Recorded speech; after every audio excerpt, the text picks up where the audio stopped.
नमस्कार, गुहार छत्तीसगढ़ अविश्वास की सियासत में आप सभी का स्वागत है। मैं हूं आपके साथ दिव्यांशु जोशी।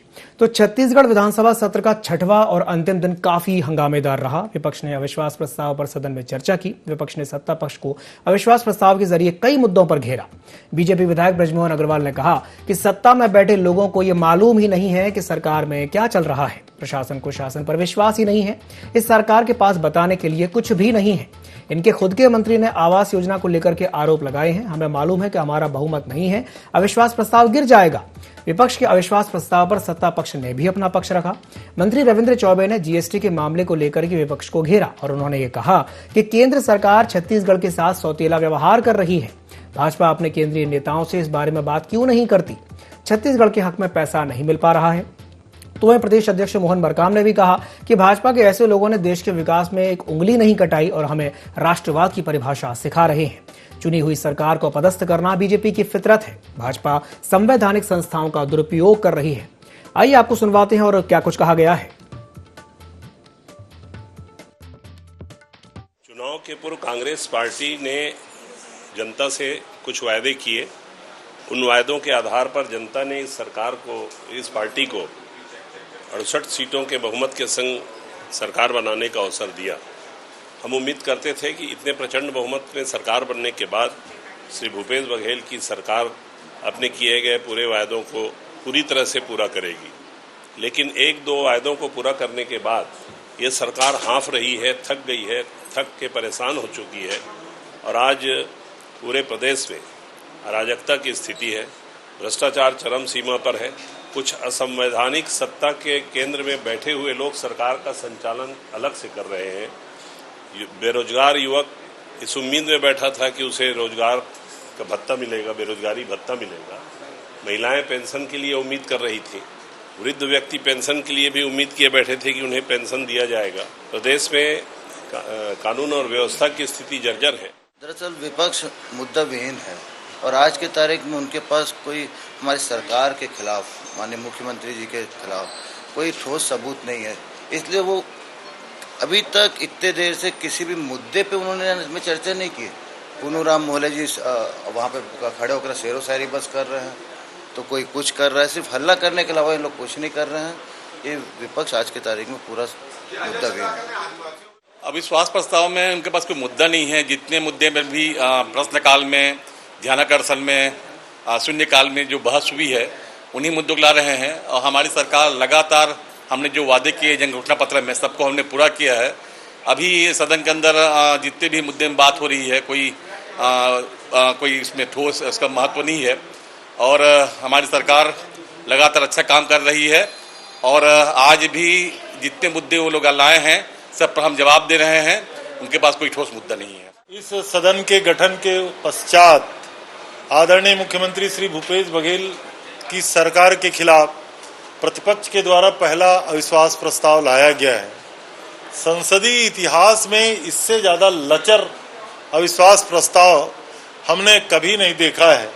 अविश्वास प्रस्ताव के मुद्दे तो सरकार के विभिन्न कार्यक्रमों की केवल आलोचना है, लेकिन सदन में भी जिस तरीके से अविश्वास प्रस्ताव की शुरुआत हुई, हमें लगता है कि प्रतिपक्ष के पास सरकार के खिलाफ बोलने का कुछ भी नहीं है। लेकिन हम उम्मीद करते थे कि प्रतिपक्ष के द्वारा कुछ रचनात्मक भी बातें आएंगी, कुछ अच्छी आलोचनात्मक बातें आएंगी, लेकिन मैं देख रहा हूं कि शब्दों का भी अभाव है।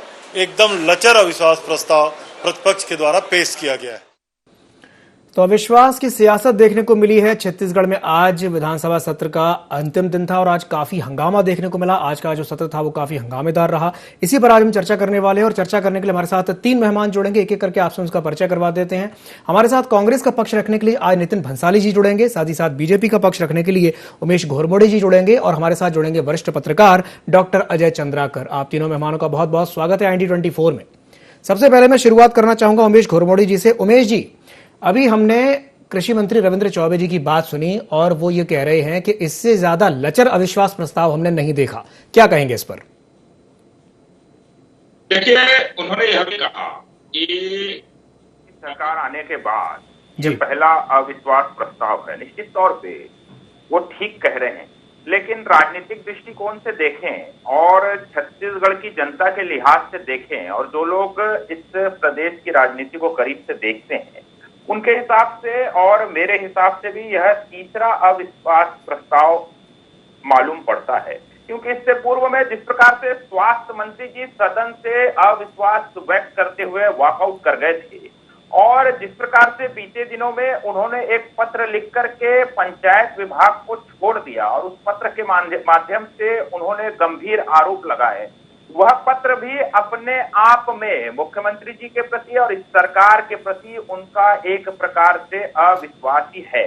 और जिस प्रकार से आज भारतीय जनता पार्टी के विधायकों ने सदन के अंदर में अविश्वास प्रस्ताव रखा है, तो निश्चित तौर पे आज पूरे छत्तीसगढ़ प्रदेश की जनता के बीच में यह चर्चा का विषय है कि मुख्यमंत्री को अपने मंत्रियों के ऊपर भरोसा नहीं है, मंत्रियों को अपने मुख्यमंत्री के ऊपर भरोसा नहीं है और शासन को प्रशासन के ऊपर भरोसा नहीं है और छत्तीसगढ़ प्रदेश की जनता को अब इस कांग्रेस की सरकार के ऊपर भरोसा नहीं है। और निश्चित तौर पे इससे हमने यह अविश्वास प्रस्ताव लाया है।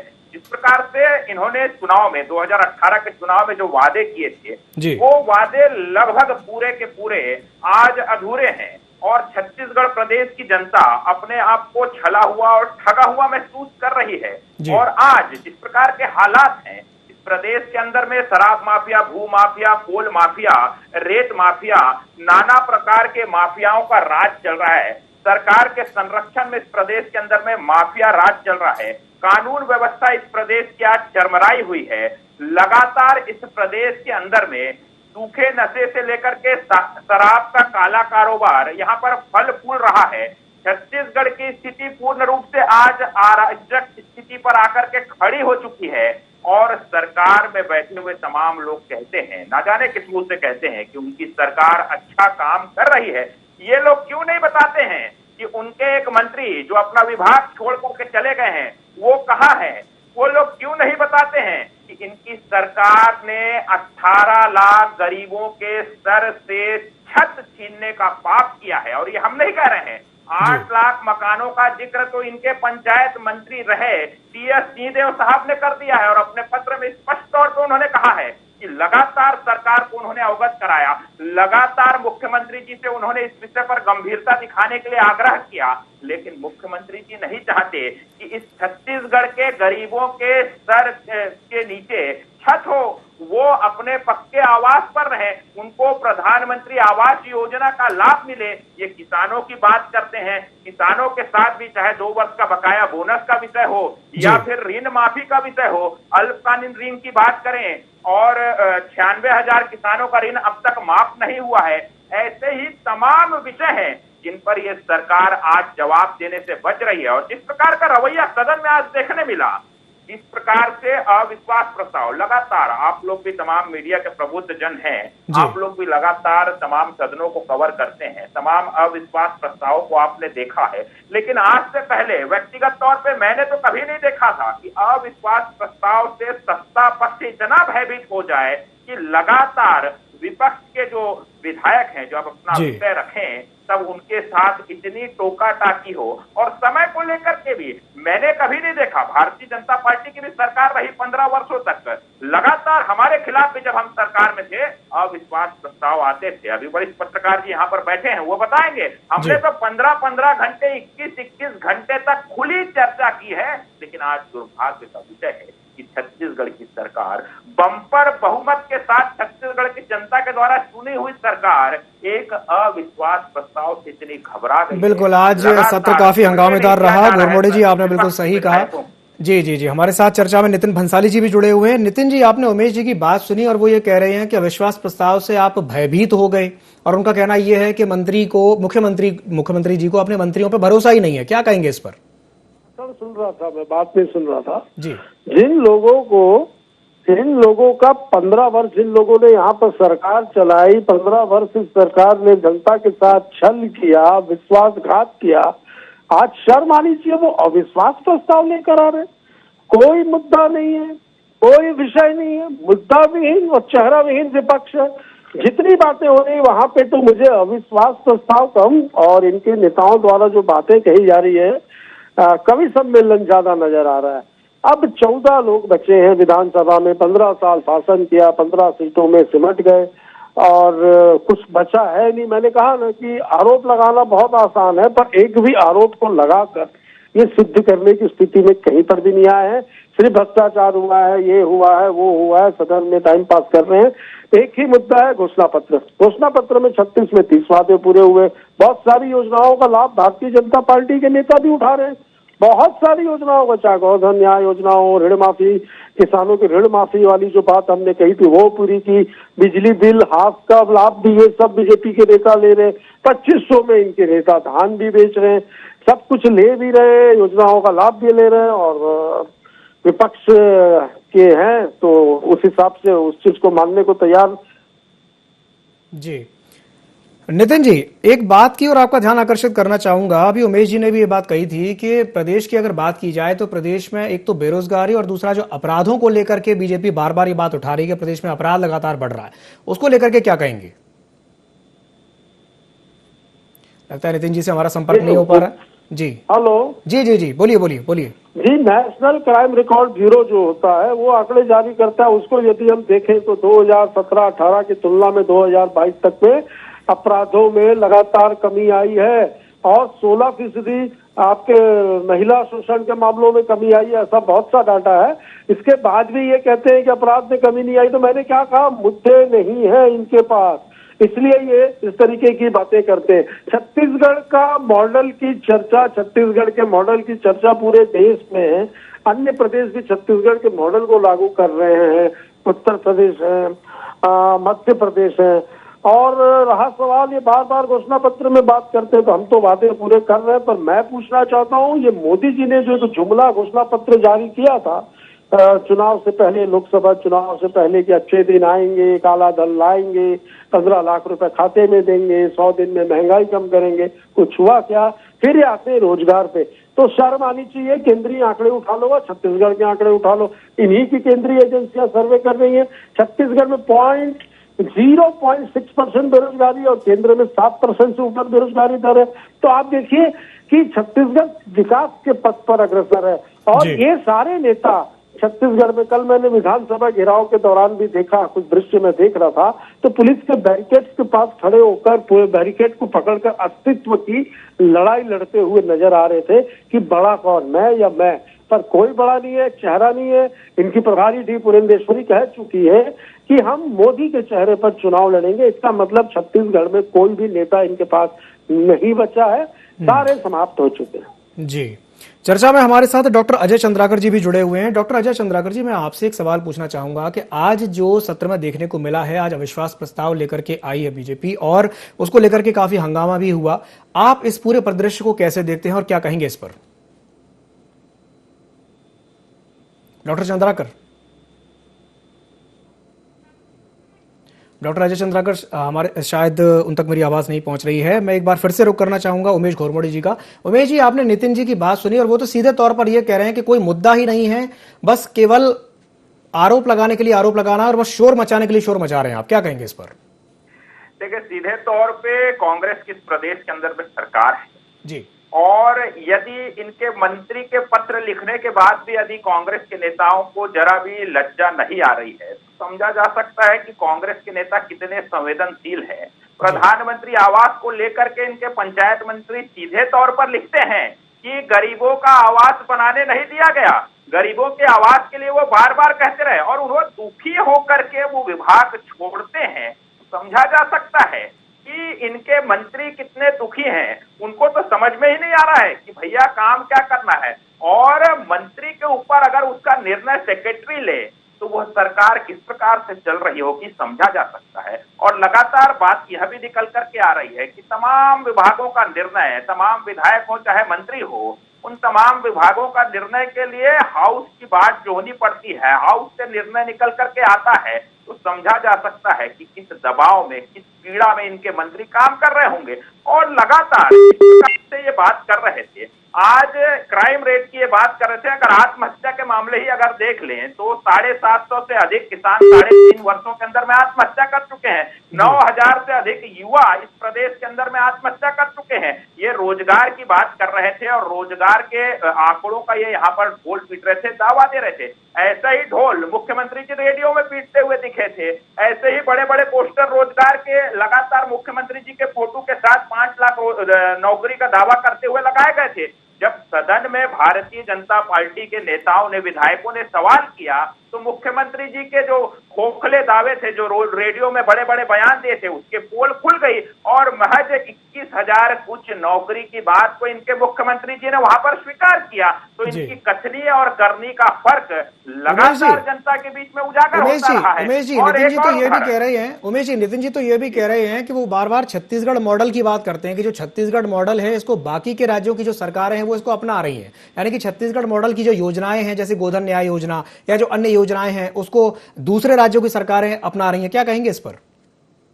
मैं स्पष्ट तौर पर कह दूं, जैसे इनकी ये जो गोबर वाली योजना है, गोवर्धन योजना है, गोवर्धन योजना को लेकर के हमने स्पष्ट तौर पे कहा कि योजना बड़ी अच्छी है, उसमें कहीं कोई दिक्कत नहीं। हमारे कुछ लोगों ने तो उनको साधुवाद भी दिया, लेकिन हमको नहीं मालूम था कि इनका छत्तीसगढ़ मॉडल और इनके छत्तीसगढ़ मॉडल के तहत उसी गोबर वाली योजना में इनकी सरकार एक दिन में 59 किलो गोबर देने वाला बैल ढूंढ करके निकाल करके ले आएगी। पूरे प्रदेश में भ्रष्टाचार का गढ़ उस एक योजना में ये उसको बना करके रखे। बिलासपुर संभाग के अंदर की अगर हम बात कर लें तो एक गौठान के अंदर से 4.5 करोड़ रुपए का घोटाला निकल करके आता है। कहा जाता है कि भैया गोबर बह गया, और पूरे प्रदेश भर से लगातार 1500 किलो गोबर देने वाले ये गाय बैल ढूंढ करके लेके आते हैं। इनका कहना होता है कि गोबर बह गया, बारिश में बह गया। तो मैं तो दावे के साथ कह रहा हूं कि आने वाले समय के अंदर में जब इस योजना का भ्रष्टाचार का पोल खुलेगा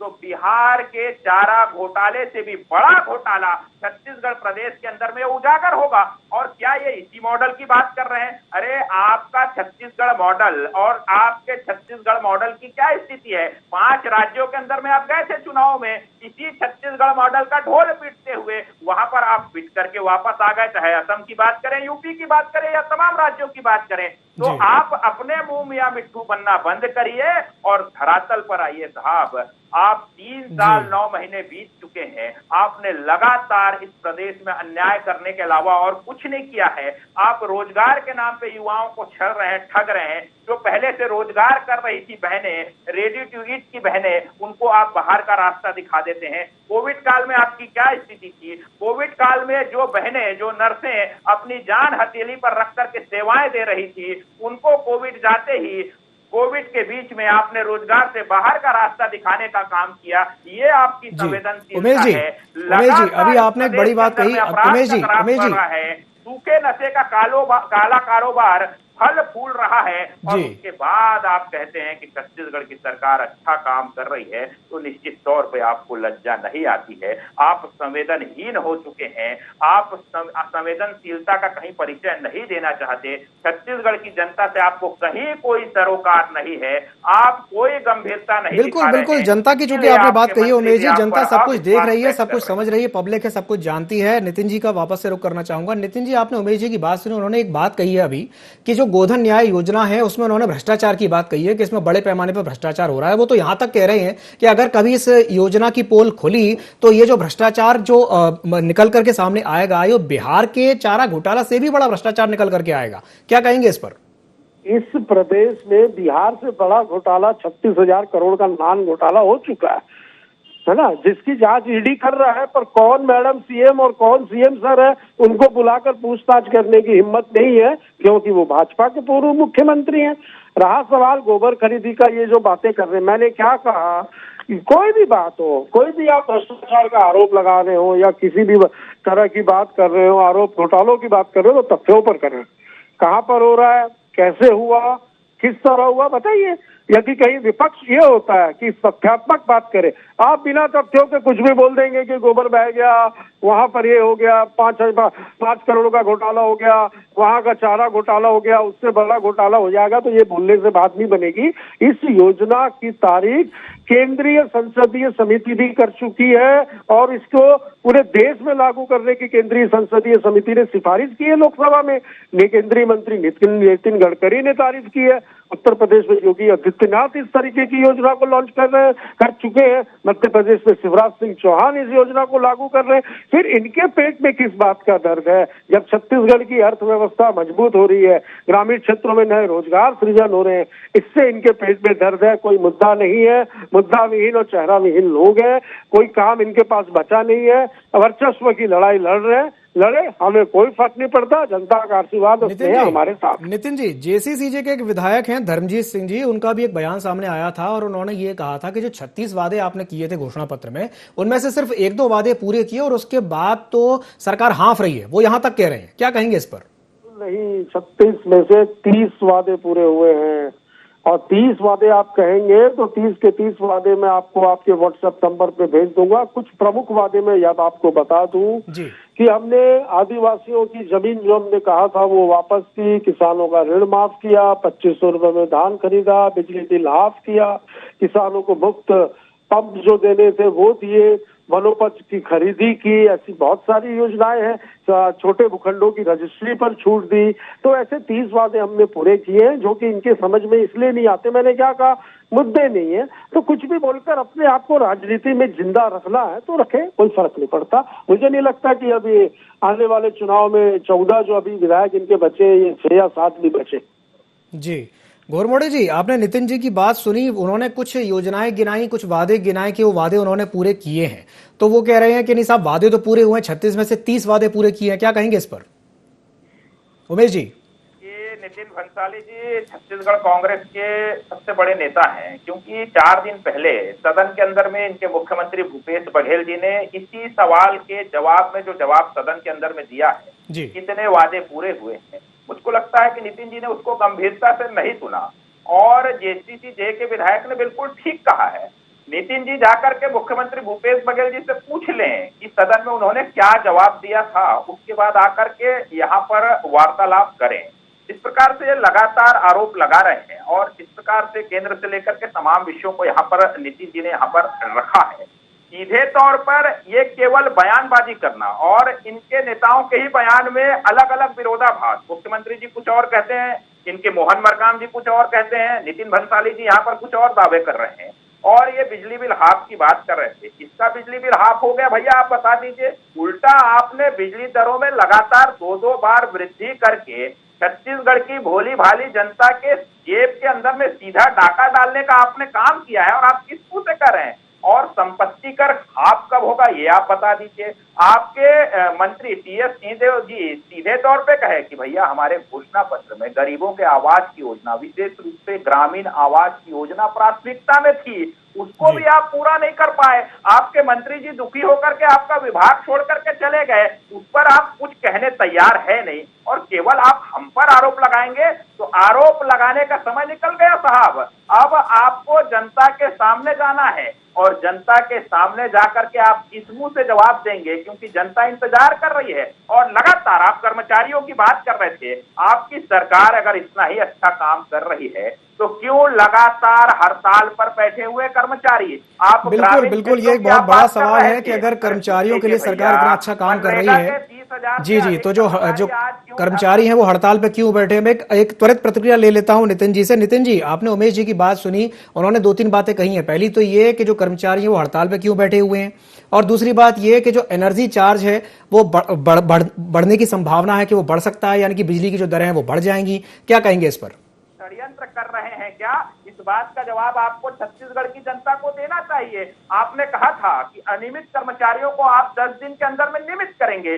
3 साल 9 महीने बीत गए हैं, वो कर्मचारी आपसे पूछ रहे हैं कि भैया नियमितीकरण कब होगा, उसका आपके पास जवाब नहीं है। युवाओं से आपने कहा था बेरोजगारी भत्ता देंगे, आज आप उस पर कहीं कोई बात करने के लिए राजी नहीं होते। किसानों को लगातार खाद बीज के नाम पर खून के आंसू रुलाने का काम आप कर रहे हैं। भंडार गृह में भर करके रखे हैं काला कालाबाजारी हो रही है, लेकिन आप उन किसानों की सुध नहीं ले रहे हैं। अभी सदन का सत्र चल रहा है, पिछली दफे जो बीज को लेकर के सदन में सवाल उठे थे, उसकी गुणवत्ता की जांच की बात आपने सदन में कही थी। आप बताइए अब तक उसकी जांच आपने क्यों नहीं कराई? लगातार किसान तो FIR कराने भी पहुंच गए, लेकिन आपकी सरकार के कान में जू नहीं रेंग रही है। ये आपकी कैसी सरकार है जो लगातार किसानों का अहित कर रही है, किसानों के साथ लगातार अन्याय कर रही है, और इसीलिए आज पूरे प्रदेश भर से आवाज उठ रही है। जी उमेश जी, बिल्कुल प्रदेश भर से आवाज उठ रही है। बिल्कुल आपने सही कहा, जनता है, सब कुछ देख रही है। आप दोनों मेहमानों को हमारे साथ जुड़ने के लिए बहुत बहुत धन्यवाद। तो आज इस विषय पर हमने चर्चा की, जो कि समय की हमारे पास कमी है। आज छत्तीसगढ़ विधानसभा का अंतिम और छठवां दिन था और आज काफी हंगामा देखने को मिला। बहुत ही ज्यादा हंगामेदार आज ये सत्र रहा। ये देखने को मिला कि सत्ता पक्ष और विपक्ष दोनों ने एक दूसरे पर जमकर आरोप प्रत्यारोप लगाए, और ये भी देखने में आया है कि जो अविश्वास प्रस्ताव आज देखने को मिला है, तो उसे लेकर के कहीं ना कहीं कांग्रेस का कहना यह था कि इससे ज्यादा लचर अविश्वास प्रस्ताव देखने को नहीं मिला। तो अब ये देखने वाली बात होगी कि ये जो आरोप प्रत्यारोपों का दौर है आखिर कब तक जाकर के थमता है। तो गुहार छत्तीसगढ़ में फिलहाल के लिए इतना ही। मुझे दीजिए इजाजत और आप बने रहिए IND24 के साथ। नमस्कार।